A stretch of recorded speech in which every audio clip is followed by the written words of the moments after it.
सोनम बहन जी, आपकी जुड़वा बेटियों के लिए एक बड़े अच्छे घर से रिश्ता आया है। ये देखिए फोटो। आपको लड़के पसंद आए तो हम बात आगे बढ़ा देंगे। अरे, सुबह सुबह आप बहुत अच्छा समाचार लेकर आए हैं पंडित जी। मैं इन दोनों की शादी के बारे में ही सोच रही थी और एक ही घर में जाएंगी तो ये तो बहुत अच्छा होगा। माँ, इतनी जल्दी है आपको कि आप हमारे लिए रिश्ता भी देखने लग गई? वही तो माँ, क्या आप हमसे इतनी दुखी हो गई हैं कि हमारी शादी करके आप हमसे छुटकारा पाना चाहती हैं? अरे नहीं मेरी प्यारी बच्चियों, मैं तुमसे छुटकारा नहीं पाना चाहती, बल्कि तुम्हारा घर बसाकर तुमको खुश देखना चाहती हूँ। और तुम दोनों अब इस उम्र में शादी नहीं करोगी तो क्या बुढ़िया की उम्र में शादी करनी है तुम्हें? लाइए पंडित जी, फोटो दीजिए। जुड़वा बहनों की माँ सोनम लड़कों की फोटो देखकर तारीफ करती है। अरे वाह पंडित जी, लड़के तो दोनों बहुत सुंदर हैं। और जैसा आपने बताया कि घर बार भी अच्छा है, तो आप मेरी दोनों बेटियों की शादी की बात कर ही लीजिए। अरे माँ, हमें भी तो फोटो दिखाइए। मुझे भी देखना है माँ। अरे पंडित जी, दोनों लड़कों का नाम तो बता दीजिए ताकि हम समझ जाएं हमारे वाला कौन सा है। हाँ हाँ बेटिया। ओहो निशा, उषा, तुम दोनों भी ना, कुछ तो शर्म करो। पंडित जी के सामने ही बोल रही हो। कोई बात नहीं बहन जी। अरे बिटिया का भी हक है। बड़े बेटे का नाम राहुल और छोटे बेटे का नाम मोहित है। मोहित के साथ उषा बढ़िया रहेगी। वैसे भी 2 मिनट बाद हुई थी तो छोटी तो ये हुई। जी जी, बिल्कुल सही गणना की आपने। बात आगे पहुंचाकर शादी की तारीख बता दीजिए। जी जी बिल्कुल। अच्छा, अब मैं चलता हूँ। पंडित जी अपना झोला उठाकर चले जाते हैं।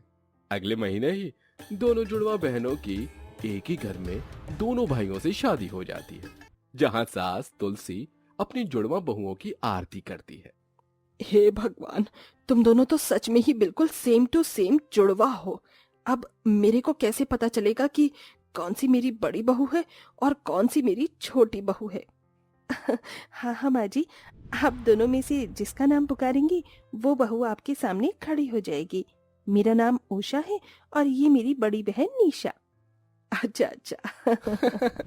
अच्छा हुआ माँ आपने पूछ लिया, हम तो कंफ्यूज ही रह जाते। अरे बिल्कुल सही कहा भैया आपने। बहुत बातें हो गई, मेरी दोनों बहू थक गई होंगी। जाओ मोहित, राहुल, अपनी अपनी बीवियों को अपने अपने कमरे में ले जाओ। जी माँ। जी माँ। दोनों बहू बेटे अपने कमरे में चले जाते हैं। अगले दिन से दोनों बहू घर की जिम्मेदारी संभाल लेती हैं। सास उनके हाथ का नाश्ता करके कहती है, वाह, तुम दोनों ने बहुत बढ़िया नाश्ता बनाया है। ऐसे ही मन लगाकर घर के काम करते रहना, और कुछ चाहिए तो मुझे कह देना। जी माँ जी। कुछ दिन गुजर जाते हैं, पर जहां बड़ा बेटा राहुल हर वक्त ऑफिस के काम में बिजी रहता था, तो दूसरा बेटा मोहित सही से काम न करके आधे दिन में ही घर पर आ जाया करता था। तो उषा के साथ समय बिताता था और कभी अपने हाथ से चाय तो कभी नाश्ता बनाकर खिलाता था। उषा, देखो मैंने तुम्हारे लिए आज पास्ता बनाया है। चलो हम एक दूसरे को खिलाते हैं।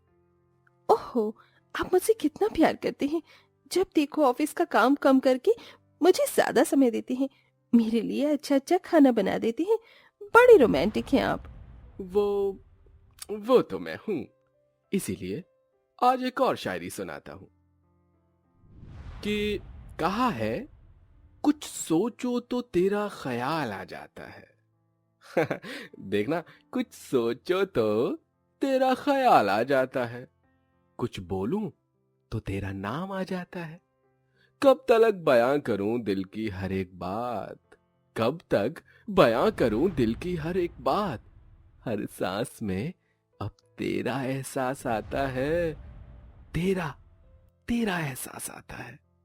वाह वाह, दिन ब दिन आप रोमांटिक होते जा रहे हो। वो भी तो तुम्हारा ही असर है जाने मन। ये सब दरवाजे से गुजरते हुए निशा सुनकर कुड़ने लगती है। इस महारानी का सही है, कम से कम देवर जी इसे प्यार तो करते हैं। एक मेरे पति हैं जो मेरे पास भी नहीं है। जब देखो बस काम करते रहते हैं। वो तो मेरे पास बैठते भी नहीं है, और शेरो शायरी तो बहुत दूर की बात है। अरे बहू, तू खड़े होकर क्या सोच रही है यहाँ? कुछ नहीं, कुछ नहीं माँ जी, कुछ सोचती सोचती रुक गई। दोनों सास बहू अपने कमरे में चली जाती। रात को राहुल के आते ही निशा उसके करीब जाने की कोशिश करती है तो राहुल उसका हाथ हटाकर कहता है, What is the hell is this, निशा? अभी आया हूं, पसीने में भीग रहा हूं और फिर भी चिपक रही हो। ओके सॉरी, बट हमारी शादी को बहुत टाइम हो गया है। तुम मेरे साथ बातें ही नहीं करते हो और न ही कहीं मुझे घुमाने ले जाते हो। चलो फ्रेश हो जाओ, हम बाहर डिनर करके आते हैं और कुछ शॉपिंग भी कर लेंगे। तुम्हें पता है ना मेरा काम कितना जरूरी है? इसके बाद मुझे 2 इंपॉर्टेंट कॉल अटेंड करनी है कल की मीटिंग के लिए। हाँ, ये लो पैसे और मंगा लो बाहर का खाना और शॉपिंग भी कर लेना, जितना मन करे उतना करना।